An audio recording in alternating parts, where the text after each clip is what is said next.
most of the Jewish Bolsheviks were primarily anti-Christian. They went after the Orthodox Church, which had persecuted Jews or supported the persecution of Jews in the past. I certainly know that Trotsky fought against the Bundists, who were sort of the Yiddish-speaking socialist communitarians in Russia, and he also went after Zionists. Of course, the Zionists, they were lucky, just left the country.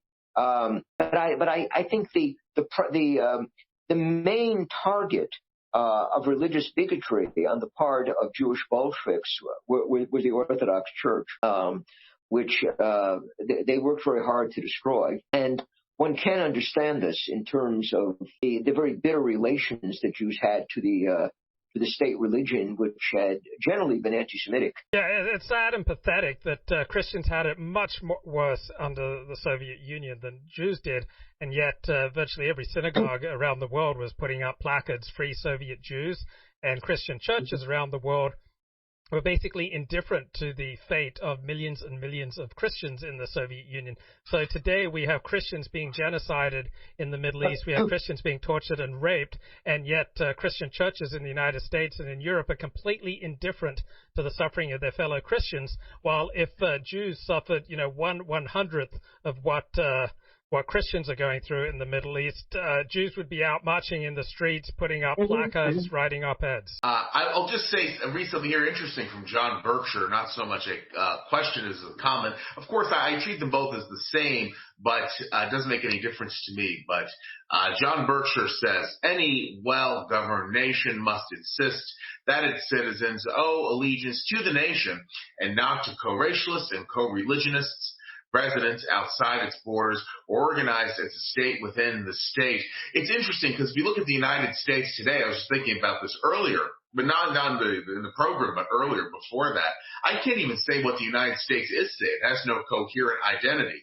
It's really something that's eating itself alive. It has no core, essence from sea to shining sea. It did once have the Anglo-centric macro culture, but that has been really destroyed by multiculturalism. And now America is a more balkanized entity in which there are competing tribes. John Zombie even wrote a book about the tribes of America. He didn't define tribes as ancestry, he defined them as social affinity groups, which might well be more important in certain respects than ancestry now is with regard to America's political sphere. So I see America as something that doesn't have any coherent identity. And if you say you owe allegiance to America, the question then becomes, what is America? If it has no real answer, obviously that means it's going to be a free-for-all, which it pretty much is right now. Luke and Paul, if you have any perspective on this, please do feel free to share it.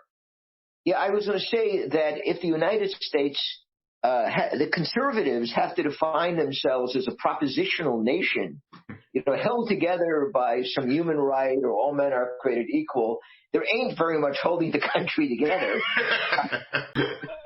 I would say that if minorities are publicly displaying allegiance to another nation state or to another nation than the one of their citizenship, then that is primarily the fault of the majority for creating incentives where that is permissible, even celebrated. Until the 1960s, that was not celebrated in the United States. That was considered completely unacceptable, and therefore minorities made very sure not to publicly display allegiance to another nation greater than to the United States. So I see the main fault here is with the majority who celebrate minorities putting other nations ahead of the United States.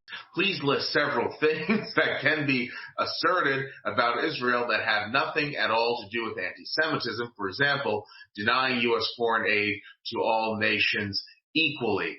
I think both the United States and Israel would be better off with a more distant relationship. Israel does not need American foreign aid. Pass. Paul? I agree. They would be better off without the special relationship. They'd be able to be able to act more independently. One of the I think the most problematic relationships is between neoconservatives in Israel. When the war in Iraq broke out, the people were complaining, conservatives, critics of Israel, conservative critics were complaining that the Israeli government pushed us into that war. It was not the Israeli government, it was neoconservatives who thought they were acting in the interest of Israel, who pushed us into that war. Most Israelis opposed the American preemptive strike or whatever it was in Iraq. Although they would have been quite happy if it had gone to war against Iran instead. But I think the Israelis lose out on this. Also, when you hear Netanyahu giving speeches that sound like neoconservative speeches, that we only recognize democracies and no country the countries that are not democracies, really should have no place at the table. These are stupid things that he's saying in order to please neoconservative sponsors in the United States. So I think if Israel were not joined to the United States, particularly neoconservatives, they would probably be much better off, or if they got less aid, if they were able to act more independently and did not have to kowtow, they'd be better off. There are self-hating Jews who go beyond legitimate criticism of their own group. My theory is this phenomenon is caused by neuroticism, which is more common among Jews than others. I subscribe to that theory. Some of the most virulent anti-Semites I've ever had the displeasure of meeting have been of Jewish background themselves. I often joke with Paul, I wouldn't be surprised to hear that E. Michael Jones is a WASP convert to Roman Catholicism. I get that vibe from him. I don't know if it's true or not, but he does set off my WASP radar. To the extent that the distant right has provided accurate criticism of Jews, that has been something that's good for Jews and good for non-Jews. To the extent that the distant right has provided inaccurate criticism of Jews, that's bad for Jews, but it's also equally, if not more so, bad for non-Jews. All of us benefit from accurate criticism. Catholics benefit from it, blacks benefit from it, Muslims benefit from it, and the distant right has provided a great deal of accurate criticism of Jews in addition to a great deal of insane criticism.